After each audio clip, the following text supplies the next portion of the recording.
Good morning, Patrick here from Complete Health. I've spoken about this kind of stuff before, but interestingly, I was having a conversation with a client the other day, and it was amazing to see just how little he really knew about where his food was coming from. And I always love this expression, you are what you eat, because I couldn't be further. It's so close to the truth.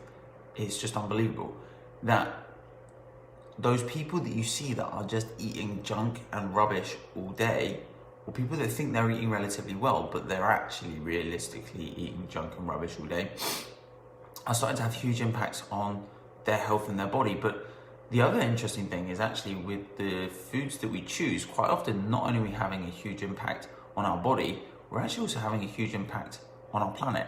And so there are some massive statistics that I think a lot of people don't actually realize when it comes to the foods that they're actually choosing to consume, especially when it comes to mass agricultured and commercialized foods. Because when we look at, say, for example, something like meat from the supermarket, most of that food has been grown in mass. That food has been grown in mass, it's commercialized, it's big, and it's a business and it's profitable. Now, if something is big and a business and it's profitable, people cut corners, always. So something worth noting, now this gentleman didn't know any of these statistics, is that it can take up to 600 times more water to grow a pound of beef than it can to grow a pound of plant-based foods. 600 times more water, which is 600 times more carbon on the planet.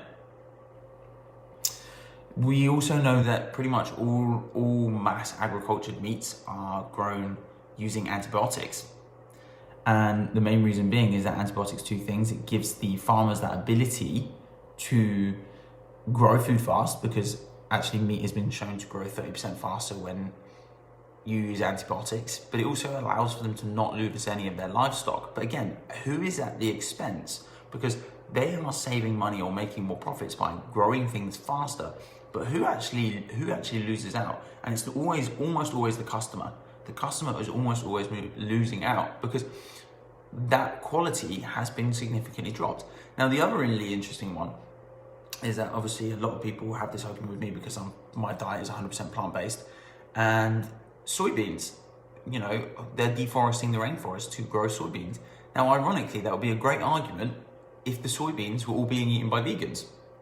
But unfortunately, the soybeans that are used in the Amazon rainforest, and same again with corn and grain, most corn, grain, and soybeans that are grown on the planet are not actually for human consumption. It's actually for cattle consumption so that we can grow more meat. And again, this issue does not just stay in the meat industry. It's actually really interesting that pesticides that were once used for chemical warfare during war are still being used on certain crops. And so it starts to ask the question, how much do you actually think about where your food comes from? How conscious are you about your food and the choices that you make?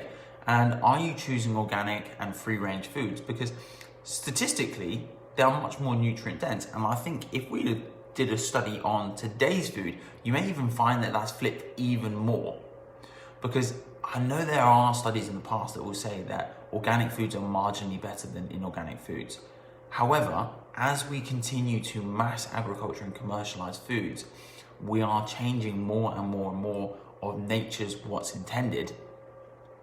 And as a result, we're starting to see changes in the actual food structures and molecules themselves. And so I know there are studies in the past that will tell you organics are better. I know that there are studies that will tell us that free-range meats are better, typically because of the types of fats that those animals start to store. If you're eating a sick animal, the likelihood is that's going to have an adverse effect on the person. It doesn't take a rocket scientist to work it out, and it really doesn't need a long 20, 30-year study to work out that if we're eating something that's sick, there's a risk for the person that's eating the sick thing. So this is just a gentle reminder just to be a little bit more conscious about the foods that we eat. Where you can choose organic, where you can choose plant-based and vegetable-based, where you can choose free-range meats. And by the way, I'm not one that says that anybody has to or does not have to give up meat. Personally, I made the choice to give up meat I think it's 4 or 5 years ago, and I've never really looked back since, and I feel great for not eating meat. I also know that I'm having a huge impact on the way that our planet is working.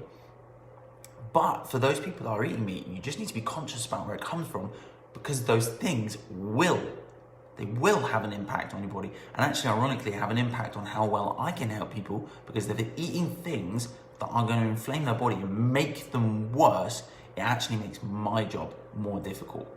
It makes it hugely more difficult. And there are huge amounts of diets out there, and there are tons that I can recommend, but stuff like the alkaline diet, like a vegan diet, a raw vegan diet, like stuff like the ketogenic diet, it works, but you have to be aware of where your food is coming from, because if you're going to do a ketogenic diet and all you're going to eat is supermarket meats, I can tell you you're going to lose the weight, but you're going to do it at the expense of something else. And it's not just about weight, by the way. It's not just about weight. Weight is a very poor measure of someone's health long term. So like I say, if you need any advice on this stuff, we do nutrition as part of our degree. And it's, look, it's not difficult to teach someone how to lose weight. It is much more difficult to teach someone how to eat a balanced diet and where to get their nutrients and minerals from. So if you need any advice with that, obviously just give us a shout, leave us a comment below. I've got tons of recipes that I like to use, but it's all about balance. It's about balance. So like I say, if you need anything, give us a shout. We're here to help you, whatever that might be. Patrick here from Complete Health, and until tomorrow, be a little bit more conscious about what you eat. Take care for now.